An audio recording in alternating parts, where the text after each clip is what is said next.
तो भाई लोग आज मैं करूंगा अभी का सबसे popular anime solo levelling episode 1 का एक्सप्लेन डीप ब्रेकडाउन। तो बिना टाइम वेस्ट किए लेट्स गो एक्सप्लेन करते हैं। सोलो लेवलिंग के एपिसोड 1 की शुरुआत एक आइलैंड से होती है।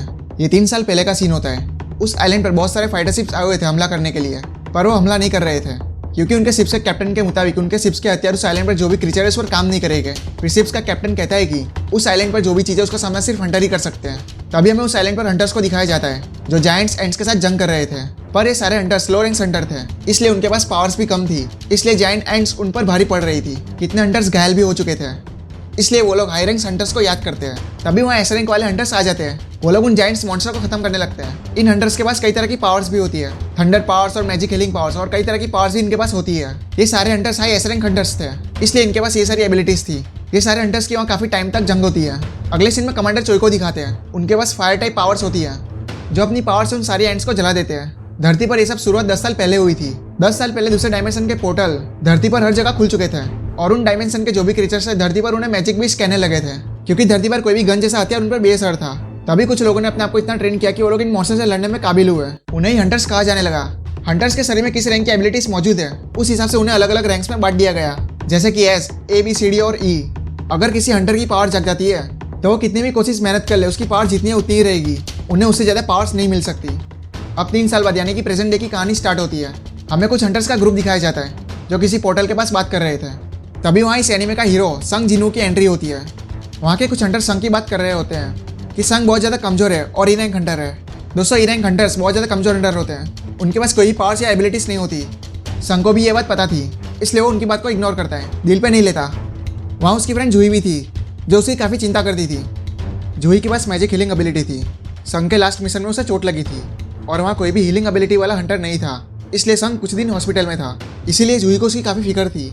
अब उन सारे हंटर्स को उनका लीडर सॉन्ग चियोल अपने पास बुलाता है क्योंकि उन सारे हंटर्स को उस पोर्टल में जाकर मिशन करना है।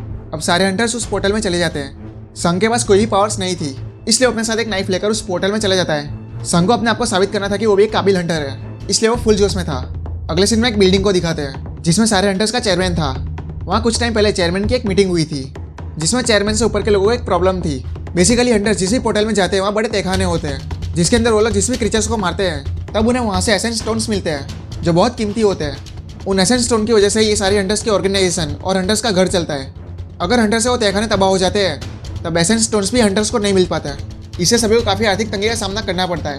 इसलिए चेयरमैन के ऊपर के लोगों को किसी भी हालत में एसेंस स्टोन चाहिए और इन एसेंस स्टोन से दूसरी दुनिया के मॉन्स्टर से लड़ने के लिए हथियार बनाए जाते हैं और माना क्रिस्टल खास तौर पर तहखाने से ही मिल पाते हैं। इन एसेंस स्टोन के पीछे वहाँ की गवर्नमेंट भी पड़ी है क्योंकि इनसे ऐसा फ्यूल बनाया जा सकता है जो पूरे एनवायरमेंट को पॉल्यूट नहीं करता। इसलिए हंटर्स उन पोर्टल में जाकर वहाँ के मॉन्स्टर से लड़कर ये एसेंस स्टोन लेकर आते हैं। अगर जीते तो अगले सीन में संग को दिखाते हैं जिसने एक छोटे मॉन्स्टर को मार दिया था और उसे वहाँ एक स्टोन भी मिला था जो खास कीमती नहीं था।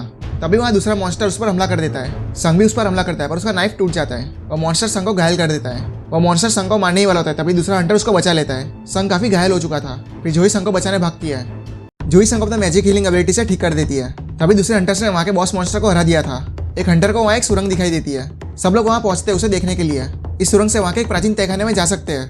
फिर सारे हंटर्स का लीडर मिस्टर सॉन्ग बाकी के हंटर्स को कहते हैं कि हमें यही रुककर हंटर एसोसिएशन के ऑर्डर का इंतजार करना चाहिए। पर कुछ हंटर्स उनकी बात पे सहमत नहीं थे क्योंकि उन लोगों के मुताबिक उस तहखाने में कीमती एसेंस स्टोन और माना स्टोन भी हो सकते हैं जो उन्हें वहाँ पहले जाकर हासिल करने होंगे।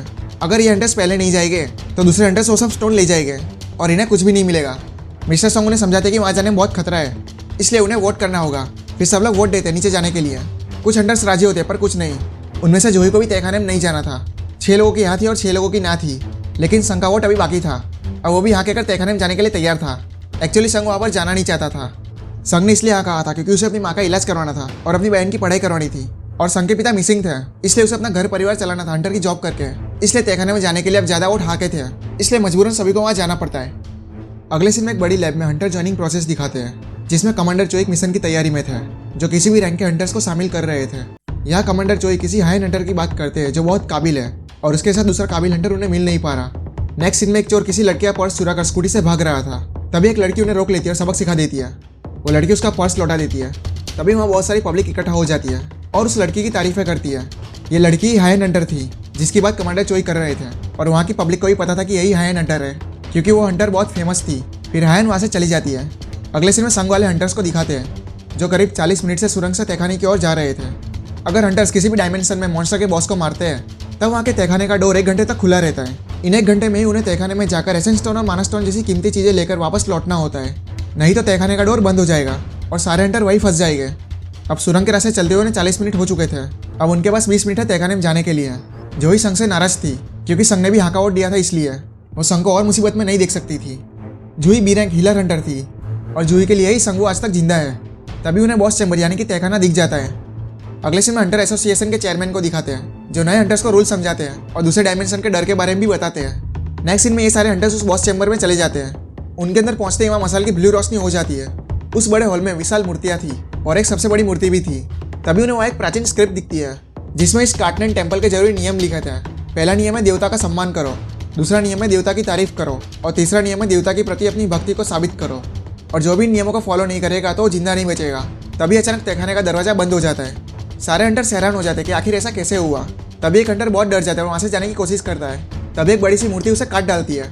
ये देखकर सब लोग शॉक हो जाते हैं और काफी डर जाते हैं। यहाँ संग को ऐसा सोने लगता है कि वो यहाँ सबसे कमजोर ई रैंक हंटर है। अगर उसे हाई रैंक के हंटर यहाँ से बच नहीं सकते तो वो यहाँ कुछ भी नहीं है। तभी संग जीनू की नजर उस बड़ी वाली मूर्ति पर पड़ती है जो अचानक संग की तरफ देखती है। यहाँ संग को अपनी लाइफ याद आने लगती है कि वो कैसे हर बार किसी भी लो से लो रैंक तहखाने में भी मुसीबत में पड़ जाता था। दूसरे हाई रैंक हंटर्स के पास पावर थी, इसलिए वो एसेंस स्टोन को बेचकर और ज्यादा अच्छे हथियार खरीद लेते थे। और संग के पास कोई पावर्स नहीं थी और पैसे भी नहीं थे क्योंकि वो एक लो रैंक ई रैंक हंटर है, इसलिए उसके पास बाजार से खरीदा हुआ सिर्फ एक मामूली नाइफ है। तभी वो बड़ी मूर्ति की आंखों से मैग्मा रेस निकलती है। संग चिल्लाकर सबको आगाह कर देता है पर कुछ हंटर्स मारे जाते हैं उस मैग्मा रेस से। ये सब देखकर जोई बहुत डर चुकी थी और दूसरे हंटर्स भी शॉक में थे। और यहाँ संग जीनू कहता है कि हम लोग यहाँ फंस चुके हैं और मरने वाले हैं। और यही एपिसोड 1 एंड होता है। दोस्तों इसके आगे का एपिसोड बहुत ही कमाल का होने वाला है। ये लोग कैसे यहाँ से बाहर निकलने वाले हैं वो सब देखने में बहुत मजा आएगा। वैसे आपको मेरा एक्सप्लेन अच्छा लगा हो तो वीडियो को लाइक कर देना और चैनल को सब्सक्राइब कर देना। And thanks for watching guys.